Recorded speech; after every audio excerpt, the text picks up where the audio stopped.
আপনি একটি বক্তব্য দিয়েছিলেন যেখানে আপনি বলেছিলেন যে হুটহাট কাউকে জামিন দেবেন না। আমি আপনাকে কোট করছি, যিনি জামিনের যোগ্য তাকে বঞ্চিত করবেন না। অনেকেই বলছেন আইন উপদেষ্টার চেয়ারে থেকে আপনি যখন এটি বলছেন তখন সেটা বিচার বিভাগের, শাসন বিভাগের হস্তক্ষেপের ইঙ্গিত হিসাবে এটিকে দেখতে হবে। শোনেন, আপনি দুইটা কথা যদি আপনি একসাথে দেখেন তাহলে হস্তক্ষেপের ইঙ্গিত হবে না। আপনি একটা জিনিস মনে রাখতে হবে যে আমাদের এখানে বিচার বিভাগও তারা প্রচন্ড আত্মবিশ্বাসহীনতায় ভুগছিল, কারণ শেখ হাসিনার আমলে তাদেরকে দাসত্বের মধ্যে দিয়ে কাজ করতে হয়েছে। তারা কি ডিসিশন নিবে না প্রত্যেকটা জিনিস আইন মন্ত্রণালয়ের কাছে তাদেরকে বলতে হতো, মুখ চেয়ে থাকতে হতো। এগুলো আপনি জানেন, এগুলো বানানো কথা না। আমি পলিটিক্যাল কেসের কথা বলছি, নর্মাল কেসের না। এখন ধরেন তাদের তো, আমি তো আর ফোন করি না তাদের, আমি তো ডিরেকশন দেই না। জেনারেল যে রুলটা আইনের ক্ষেত্রে, জেনারেল যে রুলটা, সেটাই তো আমি বলেছি। আপনি হুটহাট করে জামিন দিবেন না, আবার যারা ডিজার্ভ করে তাদেরকে বঞ্চিত করবেন না।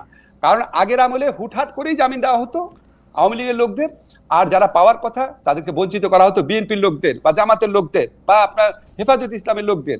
সেই জন্য আমি কার্ডিনাল প্রিন্সিপালটা বলেছি, কার্ডিনাল প্রিন্সিপালটা আমি ওপেনলি বলেছি। আমি যদি হস্তক্ষেপ করতে চাবো, আমি কি গাধা? আমি কি ওপেনলি বলবো? তাহলে আমি ফোন করে বলবো যে এটা করো। দুইটা বিষয় প্রফেসর আসিফ নজরুল, আপনি আইনের শিক্ষক হওয়ার কারণে জুডিশিয়ারিতে যারা আছে তাদের অনেকেই আপনার ছাত্র, এমনকি উচ্চ আদালতেও আপনার ছাত্রদের মধ্যে অনেকে রয়েছেন।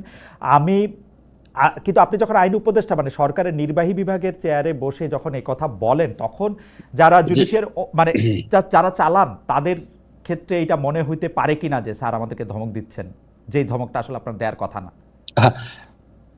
যে ধমকটা তো খুব ভালো ধমক। হুটহাট করে জামিন দিবেন না মানে যেটা জামিন পাওয়ার যোগ্য না সেটা দিবেন না, আর যেটা জামিন পাওয়ার যোগ্য সেটা দিবেন।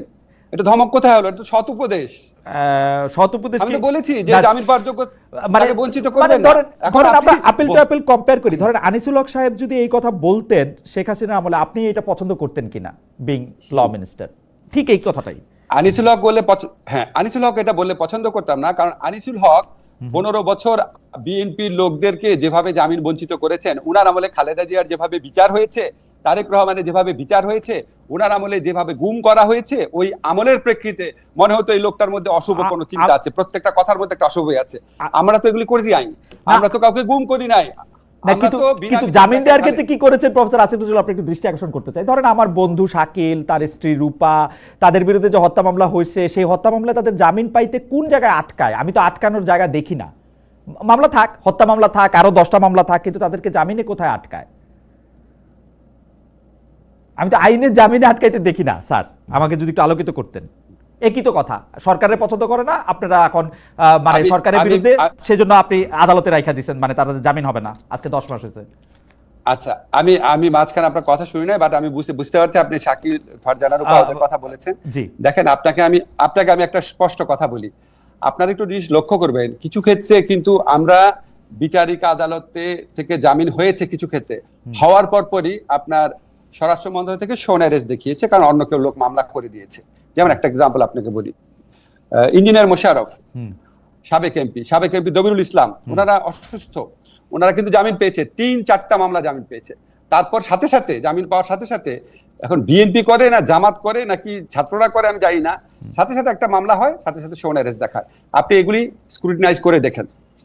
কিছু ক্ষেত্রে ধরেন একটা গণ আন্দোলনের পর, যেখানে গণ অভ্যুত্থানের পর, যেটা একটা বিপ্লবের সম্ভাবনা সম্পর্ক, যেখানে সত্যি 1000 থেকে 1500 লোক মারা গেছে, যেখানে হাজার হাজার লোকের অঙ্গহানি হয়েছে, যেখানে এত বড়, আপনি খেয়াল করেন খালেদ, যখন এরশাদ আমলে টোটাল 9 বছরে 42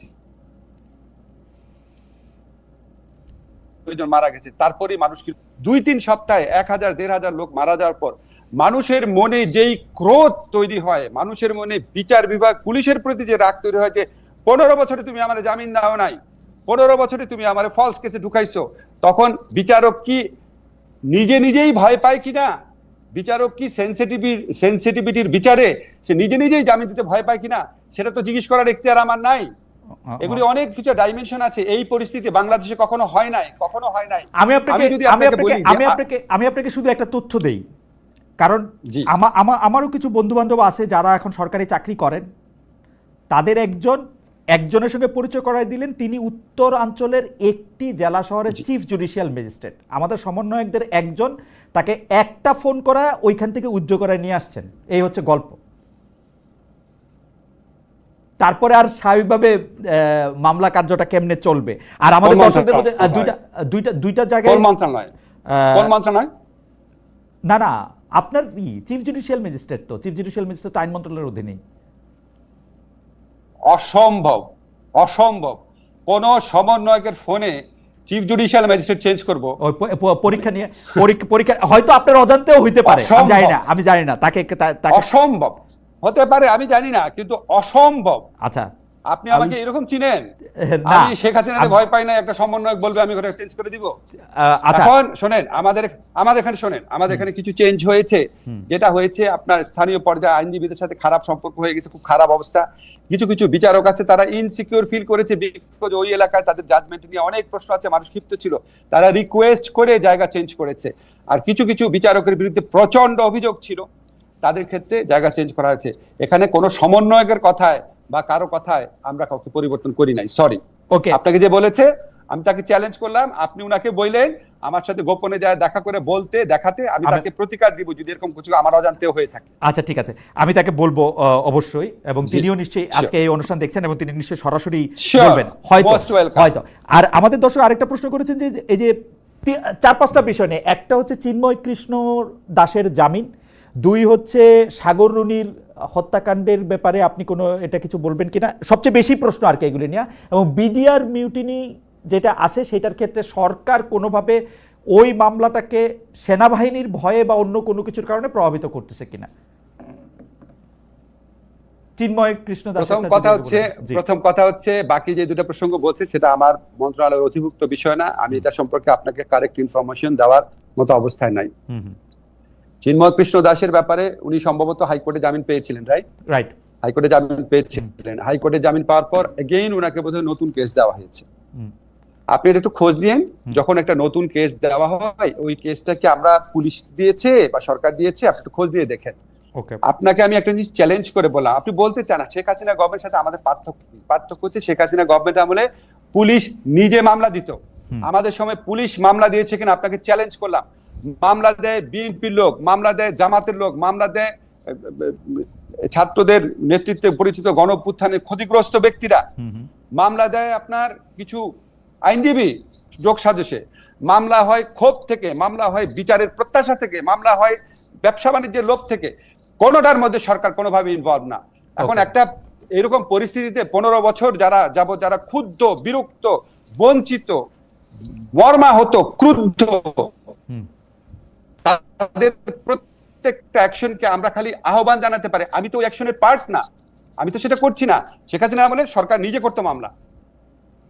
ওকে, আমরা প্রফেসর আসিফ নজরুল, আপনি যেমন আমাকে মানে আমার মতো অনেক সাংবাদিকের যেরকম মানে এক ধরনের আলোকবর্তিকা আইডল, আইনের ক্ষেত্রেও কিন্তু অনেকে আপনাকে এরকমভাবে শিক্ষক মানেন এবং আপনার সরাসরি ছাত্রও রয়েছেন। আপনি স্নেহ করেন একজন মানে প্রথিতযশা আইনজীবী, আমার থেকে একটু বয়সে কম, ব্যারিস্টার জ্যোতির্ময় বড়ুয়া ফেসবুকে লিখেছেন এটিএম আজহারের মামলায় আইনজীবী, আমি তাকে কোট করছি যে তিনি আগের প্রসিকিউশনের দায়িত্ব নেবেন না। তিনি বলেছিলেন এটিএম আজহারের মামলায় আইনজীবী বলেছেন তিনি আগের প্রসিকিউশনের কাজের দায়িত্ব নেবেন না।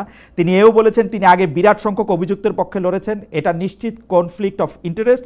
তিনি মানে আমরা যদি তার কথা এরকম শেষ করি যে এরকম পরিস্থিতিতে আসামিকে খালাস দেয়া ছাড়া কোর্টের আর কিছুই করার ছিল না, ফলে এক্ষেত্রে আইন উপদেষ্টা ভালো বলতে পারবেন কেন তিনি কনফ্লিক্ট অফ ইন্টারেস্ট বিবেচনা রেখে প্রসিকিউটর নিয়োগ দিলেন না।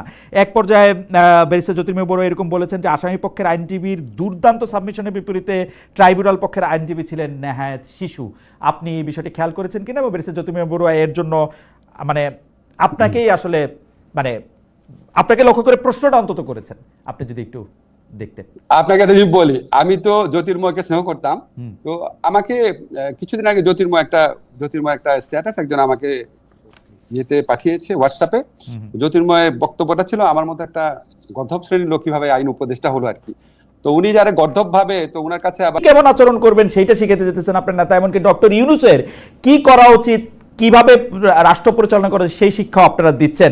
আপনাদের মানে আপনাদের মতামত দেখে মনে হচ্ছে যে মানে এভরিথিং আপনারা যেভাবে বলবেন সেভাবেই আসলে পরবর্তীতে সব রাষ্ট্রের সিদ্ধান্ত দিতে হবে, এইটা আপনারা আসলে দলগতভাবে খুব মনে করেন কিনা। আর আমি আপনাকে ছোট দুই একটা জিনিস একটু মনে করে দিতে চাই, আপনি যদি একসাথে একটু বলেন। এর আগের বার যখন আমার সাথে এনসিপি নেতা নেত্রীদের দেখা হয়েছিল এবং যখন আপনিও এই কথা বলেছিলেন যে আপনারা আসলে এটাকে আপনাদের আয় ব্যয়ের হিসাব, আপনারা কিভাবে দলটি পরিচালনা করবেন, অর্থনৈতিক কাঠামো কি হবে সেটি আপনারা বলবেন।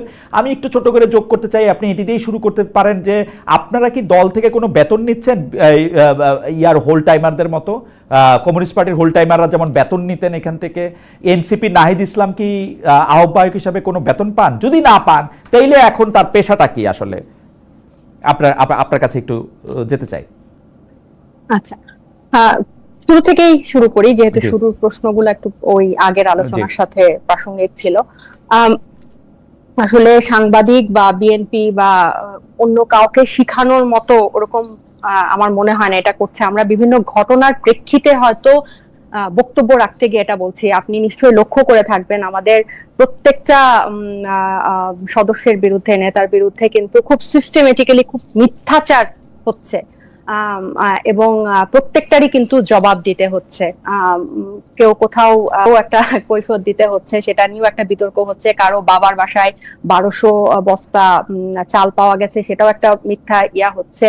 এবং সত্য তো কিছু আছে না, এটা যেটা সত্য হচ্ছে সেটা কিন্তু মানে যদি প্রমাণের ভিত্তিতে করা হয়, আমাদের যেহেতু শৃঙ্খলা কমিটি আছে এবং আমি আপনাকে দায়িত্ব নিয়ে বলতে পারি, আমি যেহেতু ওই কমিটির একজন সদস্য, এমন অনেক অভিযোগ আমরা তদন্ত করছি যেটা আসলে মিডিয়াতে আসছে না। কিন্তু আমি ব্যক্তিগতভাবে খুব হ্যাপি যে এরকম একটা নতুন দল এই ধরনের কমপ্লেইনকে আমলে নিয়ে সেটার ব্যবস্থা করছে।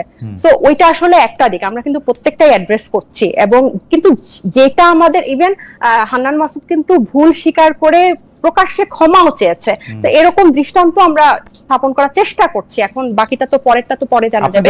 কিন্তু যেগুলো সত্য না সেটা মানে যেগুলো মিথ্যাচার, সেগুলো আমরা বলতে গিয়ে আরেকটা যেটা হয় যে, আমি যদিও এখানে নতুন, মানে যেটা হয় যে একটা বক্তব্য দেওয়ার পর আগে পিছে এডিট করে যেটা দিয়ে টুইস্ট হবে, যেটা দিয়ে বিভাজন হবে, যেটা দিয়ে বিতর্ক হবে, অহেতুক মূল জায়গা থেকে ফোকাস থেকে সরে গিয়ে ওসব বিষয় দেখা যায় যে পেপার পত্রিকায় বা ফটো কার্ডে বা সোশ্যাল মিডিয়াতে আসছে। তো এইটাতে আমরা যেহেতু নতুন, আমাদেরকে ওগুলোতে এত বেশি এঙ্গেজ হতে হয়। আপনি ভিউ বলেন বা ওইদিকেই আপনার সাথে এই ব্যাপারে নিশ্চয়ই আমার মানে ইনফরমেশন দিয়ে নিশ্চয়ই আপনার সাথে আমার আর্গু করতে হবে না যে আমার কাছে মনে হয় যে জনাব আসিফ মাহমুদ সজীব ভুঁইয়ার যে এপিএস এর ইয়ার করা হলো সেই ক্ষেত্রে এনসিপির কি অবস্থান ছিল। আমার কাছে নিশ্চয়ই এটা বলতে হবে না যে অন্যান্য জায়গায় যে স্পষ্টভাবে বোঝা যেতেছে যে কোন জায়গা থেকে এনসিপি কোথায় বাড়ি ভাড়া দিয়ে অফিস করতেছে, কেন উপদেষ্টাদের সুরে এনসিপি নেতৃবৃন্দ কথা বলতেছেন, এনসিপি নেতৃবৃন্দ কেন বাংলাদেশ সরকারকে প্রোটেক্ট করেন, কেন সার্জিসের অবস্থান সেনাবাহিনীর ক্ষেত্রে স্পষ্ট অবস্থান দেখতে চান, কেন তার গাড়ি নিয়ে কথা, এগুলি নিয়ে আসলে কথাগুলি খুবই মানে আমি কি বলবো যে আপনি জানেন যে অনেকগুলি অভিযোগের ক্ষেত্রে মানে আপনি মিথ্যা অভিযোগ বলতেছেন কিন্তু সত্য অভিযোগও কিন্তু আসলে অনেকগুলি আছে। মানে আপনারা টেকনিক্যাল তর্ক করছেন যে আপনারা টেকনিক্যাল, নাহিদ সাহেব আমি সর্বশেষটা বলি, আপনি টেকনিক্যাল তর্ক করছেন নাহিদ সাহেব তার এপিএস নগদের বোর্ডে যায় নাই, গেছে হচ্ছে উনি চলে যাওয়ার পরে আরেকজন সরকারের এপিএস। আপনারা ওইটা বলতেছেন না, আপনারা বলতেছেন মানব জমিনের সেই স্লিপটা নিয়া, যে মানব জমিন একটা স্লিপ করছে যে কোন সরকারের সময় এই রিপোর্টটা করলো, মানব জমিন যখন এই রিপোর্টটা করলো সেখানে কিন্তু সে নাহিদ ইসলামের এপিএসসি বলেছে, তারা এটা নিয়ে কিন্তু স্বীকারও করেছে যে এটা, এবং তারা একটা ফোন দিয়ে কিন্তু দুজনের কাউকে জিজ্ঞেস করে নাই যে এরকম একটা অভিযোগ আছে। আপনি জানেন না তাদেরকে ফোন দিয়ে জিজ্ঞেস করা হয়েছে, আপনি সাংবিধান সেটা তো বলাই হয়েছে, তারা দুইজনই বলেছে যে ফোন দিয়ে জিজ্ঞেস করা হয় না। আমি কেন না জেনে কেন তারা ফোন দিয়ে জিজ্ঞেস করা হয় না, তারা বলছে কারণ তারা ফোন ধরেন না। আমি নিজেও তাদেরকে অসংখ্যবার ট্রাই করছি, তাদেরকে ফোনে পাওয়া যায় না, এটার মানে না কিন্তু তাদেরকে জিজ্ঞেস করা হয় নাই, they are not available। না না এটা মানে এটা কিন্তু দুইটা কথা, এটা কিন্তু দুইটা কথা। না তাদেরকে ফোন দিয়ে জিজ্ঞেস করার অনেক চেষ্টা করা হয়েছে, আমি জানি। আপনি তো তাদের বিরুদ্ধে কোনো ধরনের রিপোর্ট করেন নাই, কিন্তু যে সাংবাদিক দায়িত্ব নিয়ে এই ধরনের রিপোর্ট করবে তার তো একটা দায়বদ্ধতা আছে। টেকনিক্যালি উনি এপিএস ছিলেন না নাহিদ সাহেব চলে যাওয়ার পরে উনি এপিএস হয়েছেন ফার্স্ট টাইমে। Not technically it was his APS, এটা তো এখন বর্তমান যে আরপিএস, এবং সেটা দুই পক্ষই, তো ফার্স্ট আহমেদ সাহেবও এটা ডিটেইলস এটা লিখেছেন, এটা আমার মনে হয় না যে ওখানে এটা আপনার অদেখা আছে এবং ওখানে যাওয়ার দরকার আছে। এই আমাদের এই আর্গুমেন্টটা বা এই প্রসঙ্গটা আসলো কোত্থেকে যে আমরা সবাইকে শিখাচ্ছি? আমরা কিন্তু শিখাচ্ছি না। আপনার যদি ভুল হয়, প্রমাণ থাকে, সেটা স্পষ্টভাবেই কিন্তু আসছে এবং চতুর্দিক থেকে আসছে, সিস্টেমেটিক্যালি আসছে। আমি নিজেও সেটা মানে প্রতিনিয়ত ফেস করছি। তো আমি বললাম যে কথাটা বলা হচ্ছে, যে স্টেটমেন্টটা দেওয়া হচ্ছে, সেটা যদি টুইস্টেড না হয় বা না ঘোরায়, আমরা এগুলো শিকার হচ্ছি দেখেই আমরা এই কথাগুলো অ্যাড্রেস করছি। এবার আপনি যেটা পরের প্রশ্নে যেটা গেলেন, যে আমি যখন আপনার অনুষ্ঠানে গত লাস্টবার এসেছিলাম, যে আপনারা বলেছিলেন যে এটা আমরা রেগুলার বলছি, এটা অস্বীকার করার উপায় না, যেটা আমাদের যথেষ্ট দেরি হয়ে গেছে, অনেক দেরি হয়েছে। এবং যেহেতু প্রতিদিন দলে এগুলো নিয়ে কথা হচ্ছে, মিটিং এ থাকছি, সো এটা আমি বুঝি যে এটা কতটা একটা জটিল প্রক্রিয়া একটা নতুন দলের জন্য। কারণ এই গঠনতন্ত্র বা ফিনান্সিয়াল পলিসি এটা কিন্তু মানে বেসিক, এটা একদিন দুই দিনের জন্য না, এটা কিন্তু পুরো দীর্ঘমেয়াদী একটা ব্যাপার হবে। এবং এই ক্রাউড ফান্ডিং এর মাধ্যমে যে আমাদের ফিনান্সিয়াল পলিসি এবং এটা ট্রান্সপারেন্ট ওপেন করা একটা ওয়েবসাইটের মাধ্যমে এগুলোর ড্রব্যাক গুলো নিয়ে কাজ করাটা, আমি এটা অস্বীকার করবো না যে এটা একটা দীর্ঘসূত্রিতার মধ্যে পড়েছে। কিন্তু দেরিটা আসলে আমি বলবো যে এটা টেকনিক্যাল। কারণ গতকালও আমি সারাদিন পার্টি অফিসে ছিলাম, এবং টেকনিক্যাল এই কারণে বলবো, যেহেতু আমাদের 217 জন সেন্ট্রাল মেম্বার, বা আপনি বলেন 200টা পরিবার থেকে উঠে এসেছে, 200টা ফ্যাক্টর থেকে উঠে এসেছে, এবং আমাদের জেনারেল বডির সবার মতামত এটাতে অনেক বড় একটা প্রাধান্য রাখে। সো দেখা যায় যে কোনো একটা মতের প্রেক্ষিতে এটার ক্ষেত্রে এটা হবে, তখন আরেকবার এটা গঠনতন্ত্র টিম আবার এটা এই প্যানেলের সাথে বসে এটাকে আবার ঠিক করতে হচ্ছে, বা আরেকজনের এইটা এই ফিনান্সিয়াল পলিসিটা মানে একদম আমি বলবো না যে এটা আসলে দায়সারা হয় বলার জন্য যে ফাইনাল টাচ চলছে। আমি বলবো যে এটা সবার সম্মতিক্রমে পাশ করানো বা বের করে আনাটাতেই সময়টা লাগছে, এবং এটা খুবই যুক্তিসঙ্গত। কারণ কি দল থেকে বেতন নিচ্ছেন? না, এটা তো এরকম তো হচ্ছে না। উল্টা আমাদের ম্যাক্সিমামই হচ্ছে কিন্তু চাকরিজীবী। আমাদের মানে আমাদের মিটিংগুলো হয় রাতে। নাহিদ ইসলাম সাহেব এখন কি করেন? নাহিদ এখন একটা রাজনৈতিক দলের আহ্বায়ক, এবং সে সাংগঠনিক কাজেই ব্যস্ত।